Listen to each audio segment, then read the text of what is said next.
Bonjour à tous, je suis ravie de vous retrouver pour ce nouvel épisode de podcast. Petit disclaimer, aujourd'hui, on va parler de physique quantique, d'épigénétique et de Feng Shui.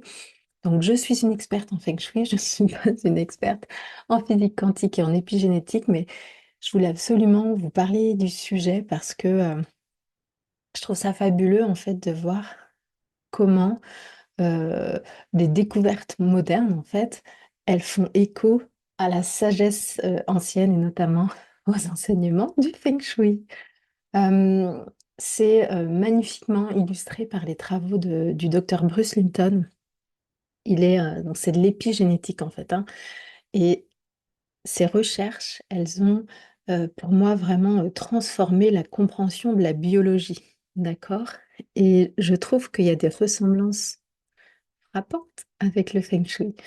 Euh, et voilà, donc si vous êtes intrigué par la manière dont le Feng Shui, donc des sciences anciennes et l'épigénétique et la physique quantique peuvent se combiner, je vous encourage à continuer la lecture de cet épisode. Alors, les travaux de Bruce Linton, c'est quoi? En fait, Bruce Linton, c'est un biologiste hein, de renommée mondiale et il a remis en question finalement la vision traditionnelle selon laquelle nos gènes étaient les déterminants ultimes de notre destin.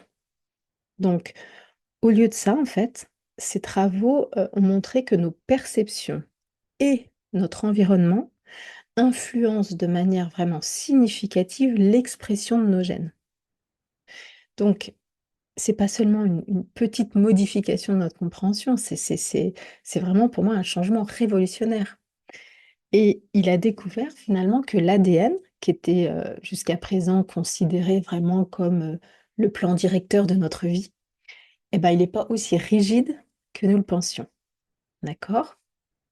En fait, notre ADN, il est influencé par des signaux extérieurs, y compris des signaux énergétiques.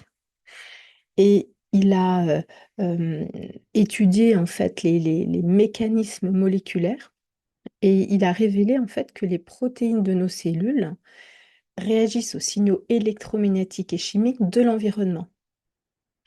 Et ça, donc, c'est ce qu'on appelle l'épigénétique.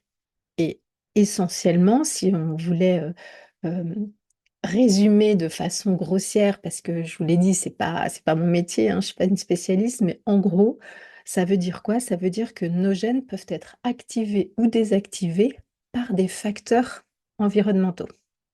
Ok? Vous commencez à voir le lien là? Mais Lipton, il ne s'est pas arrêté là. Il a illustré aussi comment notre conscience et nos croyances peuvent moduler ces signaux. D'accord? Et comme ces signaux impactent effectivement notre santé et notre bien-être, bah, ça signifie que on n'est pas des simples prisonniers de notre hérédité. Qu'en changeant nos perceptions et notre environnement, eh ben, on a le pouvoir finalement de reprogrammer nos cellules. C'est absolument puissant. Moi, je suis abonnée à Gaïa. Et quand j'ai commencé en fait à visionner justement la série d'épisodes de Bruce Linton, en fait, j'ai vraiment tout de suite commencé à faire le lien avec le chi, donc la force vitale qu'on utilise en Feng Shui. D'accord? Euh, Vous le savez, en fait, le Feng Shui, il nous enseigne comment harmoniser nos espaces de vie pour promouvoir la santé, la vitalité, l'harmonie. Donc, selon le Feng Shui, en fait, chaque lieu que nous habitons possède des énergies spécifiques qui interagissent avec notre corps et notre esprit. Et on a le pouvoir d'améliorer, on va dire, ou de gérer ces énergies grâce aux outils du Feng Shui. Les recherches de Bruce Linton, en fait, elles soutiennent cette idée parce qu'elles montrent que nos cellules, en fait, elles réagissent à l'énergie de leur environnement. Et donc, on peut modifier finalement l'expression génétique en conséquence.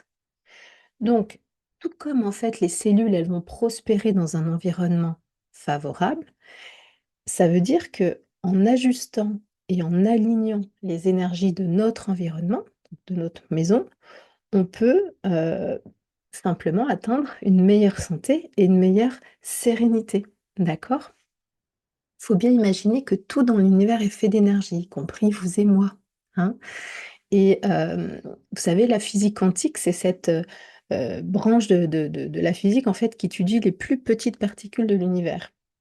Et elle nous montre en fait que ces plus petites particules, bah, elles sont en constante interaction et elles s'influencent finalement les unes les autres. Euh, Tous les objets inanimés possèdent une énergie vibratoire. Et finalement, les découvertes de Lipton montrent que cette énergie peut influencer notre biologie au niveau cellulaire. Donc, lorsqu'on harmonise notre espace de vie selon les principes du Feng Shui, en fait, on va créer un environnement qui émet des vibrations positives. C'est pour ça que j'ai appelé mon accompagnement maison haute de vibration, parce que c'est vraiment ce qu'on cherche à faire. On cherche à avoir des vibrations élevées, des vibrations positives qui vont favoriser finalement une meilleure interaction énergétique avec nos cellules. D'accord? En d'autres termes, en fait, un environnement harmonieux peut vraiment, vraiment, vraiment améliorer notre santé physique, notre santé mentale, parce qu'en fait, on va finalement aligner, on va dire de façon vibratoire, les énergies finalement internes et externes. D'accord? En fait, moi, j'ai l'image que nos cellules sont comme des petites antennes qui captent l'énergie et les informations de notre environnement. Voyez? Et quand je dis ça, pour ceux qui regardent la vidéo, j'ai la lumière du soleil qui arrive à travers mon Velux. Donc, nos cellules sont comme des petites antennes qui captent l'énergie, les informations de notre environnement.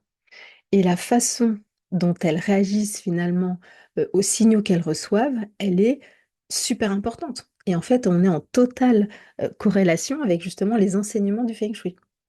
Euh, Tout comme finalement les cellules de notre corps réagissent aux signaux énergétiques autour d'elles, eh ben, nous aussi finalement, nous ressentons les effets de l'énergie qui circule dans notre maison. Donc, en fonction de là où on est, de notre, je sais pas, de notre développement personnel notamment, on perçoit ou non ces vibrations. C'est pas parce que vous ne les ressentez pas aujourd'hui qu'elles n'existent pas, d'accord? Donc, on peut bien comprendre que si cette énergie, si ces vibrations, elles sont harmonieuses, bah, ça peut améliorer notre santé, notre humeur. Et que finalement, en appliquant les principes du Feng Shui, on peut vraiment, tout le but en fait, c'est d'ajuster les énergies de l'environnement de façon à ce qu'elles nous portent, tout simplement. Euh, donc voilà, pour moi, je voulais juste faire ce petit épisode pour vous montrer en fait que la physique quantique et les travaux de Bruce Lipton montrent que, finalement que l'énergie et les signaux de notre environnement influencent notre corps et notre santé. Et enfin, ça me fait un petit peu sourire de dire ça, mais c'est vrai que c'est comme si ces découvertes scientifiques, en fait, elles venaient confirmer ce que le Feng Shui nous enseigne finalement depuis des millénaires, quoi, hein, l'importance d'un environnement harmonieux pour notre bien-être.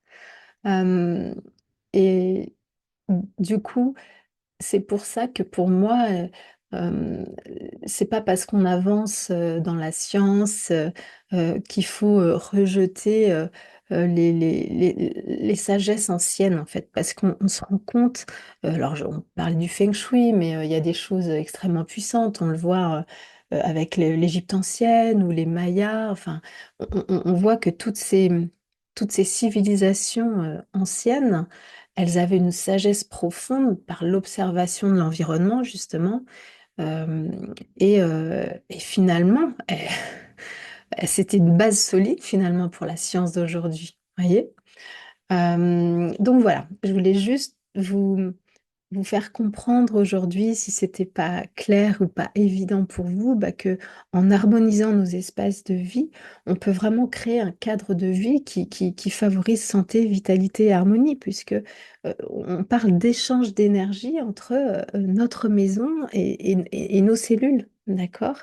Donc, la prochaine fois que vous réarrangerez votre salon ou que vous chercherez la meilleure orientation pour votre lit, sachez que vous ne faites pas simplement du feng shui, vous ne faites pas que déplacer vos meubles, vous harmonisez votre énergie avec celle de l'univers. C'est pas beau ça? Allez, je vous souhaite une très belle journée. Ciao.